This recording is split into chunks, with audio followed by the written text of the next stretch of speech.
Good afternoon.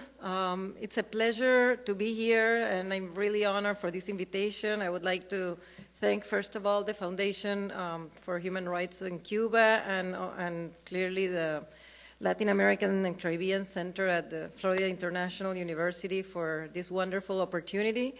And I want two things. First, I want to express my sorrow that I'm not giving this presentation in Spanish. I would have known beforehand, and I think I would have done it in Spanish. It's easier for me. But now I have it in English, and I'm afraid that if I try to do it in Spanish, it's going to be, I don't know how coherent it's going to go. So I'll try in English, and hopefully the translation works out for everyone.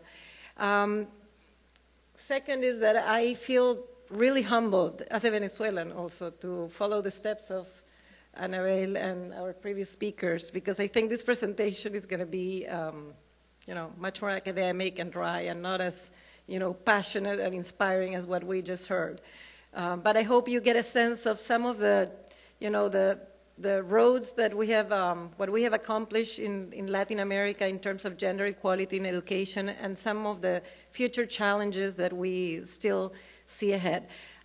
This is a presentation that's drawing information from a variety of sources, research that I've been involved at the Inter-American Development Bank, but also from, many other sources that I think would be interesting for you to hear. So let me go quickly. As motivation, I think it was already mentioned, the power of education as probably the main channel through which we can accomplish empowerment of women and help them really accomplish so many facets of their potential, being in terms of economic, social, political participation.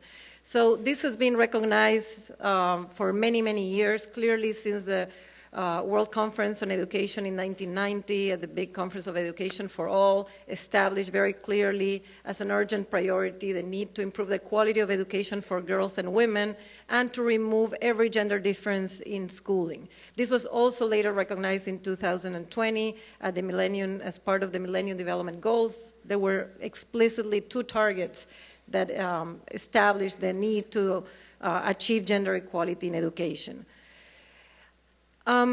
There's a lot of evidence. We won't have time to go over all of this, but there is so much empirical evidence, research dating from early 70s that established so clearly the development impacts of increasing women's education in the region. Worldwide, obviously. From the results in terms of reducing fertility, increasing life expectancy, decreasing maternal mortality, infant mortality, intergenerational effects in terms of how the education of women impacts the well-being of their children, and also in terms of establishing how much the positive outcomes of investing in one more year of education of a female versus a male, how different results and returns you get from either one. And obviously, as it was established recently, the impacts in terms of economic empowerment, right?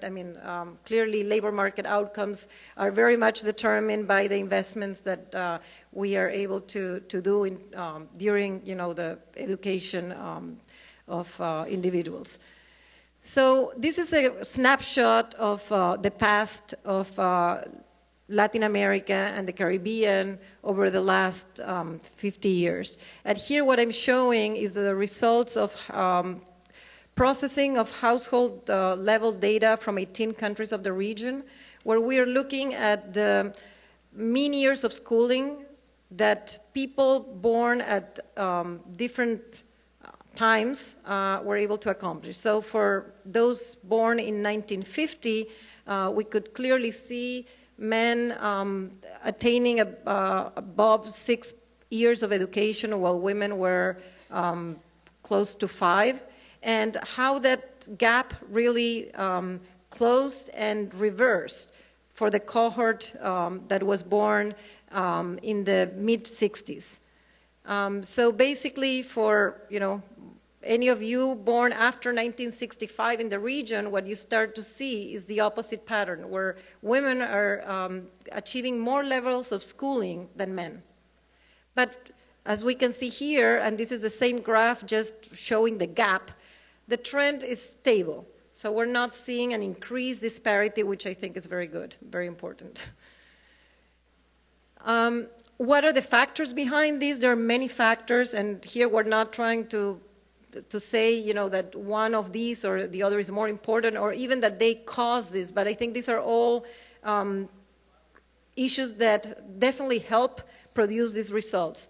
From policies of free and universal education, the role of co-ed education in the region, which has always been very important, the expansion of jobs for middle-class women in teaching, where certainly the vast majority of teachers are women, the aggressive literacy campaigns that were put forward in the region and internationally, but certainly in the region early on. Some girls' scholarship, integrated social policies, and the previous ones are more related to the education policy. These are more broader social policies, but they also had an impact in terms of education. Like, as I said, social policies, kind of like the conditional cash transfers that are poverty alleviation programs, very common in the region, that have conditionalities attached to the participation of the enrollment of children in school, and in some countries specifically of girls. Addressing the issue of teenage pregnancy, a huge problem in the region, in Latin America, and increasingly governments have been establishing policies that allow for pregnant girls to continue their education, and in some cases provide childcare facilities for the children. They improve labor market opportunities. Obviously, increasing labor market opportunities make the investments in education something profitable. And international campaigns the fact that so many governments have signed these treaties.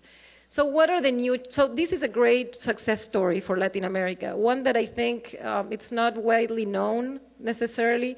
The fact that Latin America closed these gender education gaps, as I showed, in the early mid-60s, and that in many cases we saw, as I said, women even achieving more years of education than men, makes that Latin America was the first developing region, to accomplish this mandate and this goal that was set in all these international mandates before any other region, to the point that when these goals were established for the Millennium Development Goals, they were considered and criticized by many specialists in Latin America because they were non-relevant for the region.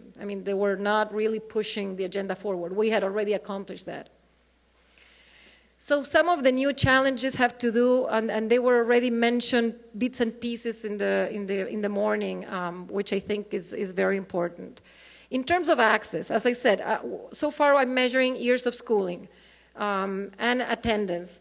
In terms of access, here we're looking at the percentage of students, of children of different ages from 14 and on in one country in particular, because I think it exemplifies the challenge that we have ahead, which is that among certain populations, in particular more indigenous populations in the region, there's still some traditional gender gap, in the sense that girls still are not being able to have the education opportunities that boys have. And fortunately, that gap has closed in elementary education. For children up to 14 years old, we almost don't see any difference. But as soon as they reach adolescence, there's still some differences, and particularly as we see in the graph, the gap is clear between the indigenous boys and girls, not so much in the non-indigenous population. So this is the same thing that we still see in Bolivia, to much lower extent in Mexico and Peru. Things have moved faster. The other challenge ahead, and I already foreshadowed this, is that we don't want, obviously, a gap between boys and girls. So the fact that now we have, girls having more education means that somehow boys are falling behind, mostly through repetition and dropouts. And we can see here for different income levels, that's kind of small. But what I'm showing is, again, for adolescents, for high, medium, and lower income groups, the disparity in all the cases, particularly among the higher and middle income, girls are achieving almost 0.5 years of education more than boys. And certainly this is something worrisome, and we need to make sure that we are understanding what are the drivers of what's happening with these boys. We certainly don't want the boys being left behind. The second challenge, or the third challenge, certainly is the more where I think the agenda in education is focused now, which, okay, we have been able to close the gaps in terms of schooling. Kids are going to school, but what are they learning? How much are those years of schooling really generating, the knowledge base that will allow them to be successful adults? And here I'm presenting some data from PISA, which is the international tests that are conducted in over 65 countries. I'm showing here only the Latin American countries that participated. And one of the worrisome trends, not only Latin America, but Latin America is clearly a very good example of what we're seeing, a more general situation where girls are underperforming in math. And in 3 of the countries in particular, in Chile, Colombia, and Costa Rica, the difference between boys and girls' score in this international test is as high as half a year of schooling. What I would say is even more worrisome is this finding. And it's not only that girls are not doing as well, but girls are lacking the confidence about their abilities to do well in math. And this is problematic because this happens even after you control for ability. So for boys and girls that get the same score in the test, the girls don't feel that they are as able and capable in terms of using and confronting a problem in math as boys are. So there's an issue that we still need to, we need to make big efforts to understand and overcome, because it's clear that the future in terms of job opportunities are increasingly related to disciplines where math has a big role to play. So if we're concerned about the labor market opportunities of women, and that's where most of my work is, we need to understand what are the decisions and what are the outcomes that are happening earlier on during school. Because the impacts in terms of the participation of girls, of women and men in the labor market are determined by the decisions that these adolescents have during their school years. And the last point, and with that I'm going to close, is what I think was mentioned during the lunch today and by some of the speakers and questions, which I think is the biggest challenge, if we want, and is the most difficult probably to address, and is how do we use the education system to generate the changes and transform the gender norms that are explaining some of these results. And clearly the school is not the only challenge, or not the only channel, not the only space where this has to happen. Obviously, there is a big importance of the family here. There is a huge role of the media. There are many influences, but the school is one opportunity, especially in terms of the government decisions and policies, to play a more active role. And here we're not seeing enough. Just to show you one quick snapshot, because it was one of the topics that it was repeatedly addressed today. We know the huge burden in terms of violence against women that the region experiences. Here is just one quick snapshot of what is the situation of dating violence in Mexico. This is results from a national representative survey that was conducted 3 years ago in secondary schools. And obviously, the fact that we're not, as a region, necessarily taking advantage to address these issues during school, where we have boys and girls there, it's a missed opportunity. As I mentioned, here is limited efforts in terms of expanding the participation of women in fields like engineering, manufacturing, construction, and in general, being them interested in programs that emphasize science, technology, education, and engineering and math is a problem. These are some data from Costa Rica, but we see similar patterns in the region overall.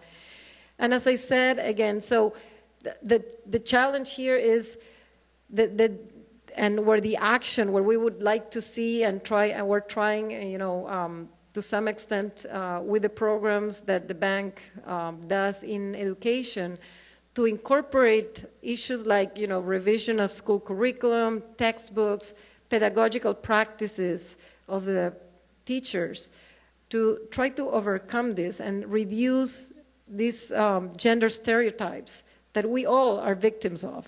These are, we all lived in this society. It's not a matter of men and women. Usually women are as victims of these unconscious biases as men are. And that's what we need to work. It's more difficult to address, and that's why that's, I think, the next step. There's some few examples of cases where at the national level, governments have made efforts to include issues of human rights, gender equality, and sexuality education, or like prevention of violence, prevention of adolescent pregnancy as part of the curriculum. And I think that's where we need to do much more. That's the challenge ahead. That's the most impactful thing that we would have. And just to close, I want to leave you with two images that I adore, because these show one small project that the bank did in Bolivia, in El Alto, where we're using other channels, not just the traditional activities during the classroom, but also experiences in the arts, like what we heard today, or sports, or drama or music, to empower girls and feel that they can really also aspire to be everything that they want to be, and feel that they're powerful to either play sports or do everything that they set themselves willing to do. And so this is two happy girls smiling at their performance in soccer in Bolivia. Thank you very much.